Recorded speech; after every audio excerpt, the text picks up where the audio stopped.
ఎందుకు వచ్చాడు దరఖాస్తుదారుడని ముఖం పెట్టకుండా నేను దయచేసి కలెక్టర్ గారిని, అడిషనల్ కలెక్టర్ గారిని, కమిషనర్ గారిని, ఎస్పీలను అందరినీ కూడా కోరుతా ఉన్నా.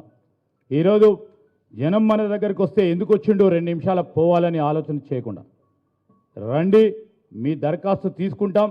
మార్పు కోరే ప్రభుత్వం గురించి దరఖాస్తులు ఈరోజు వస్తూ ఉన్న తరుణంలో మీరందరూ కూడా సంతోషంగా మరి మీ ముఖభావాలు కానీ మీ సంబంధించిన ఫేస్ రీడింగ్ కూడా అరే వచ్చారు స్వాగతిస్తూ ఉన్నారని ప్రజల్లో ఒక ఆలోచన వచ్చే విధంగా ఒక కార్యాచరణ తీసుకోవాలి. ఎందుకంటే మార్పు కావాలి మాకు. ఇంతవరకు 10 సంవత్సరాలు ఒక సందర్భంలో పనిచేసారు. ఇప్పుడు మేము మార్పు కోరుతా ఉన్నాం.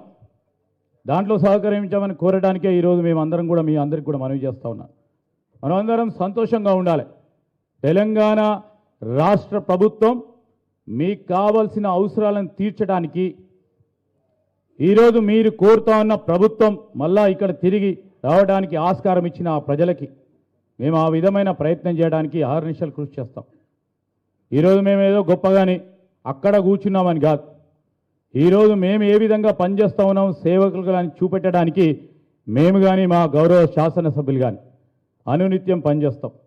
దాని గురించి కూడా మా సహకరించమని మా ప్రతిపక్షాలకు సంబంధించిన శాసనసభ్యులందరినీ కూడా కోరుతా ఉన్నాం. మనం అందరం కలిసి పనిచేద్దాం. ప్రజలు ఇచ్చిన తీర్పు మేరకు ముందుకు నడుద్దాం. ఎవరు ఈ దీంట్లో గొప్ప కాదు.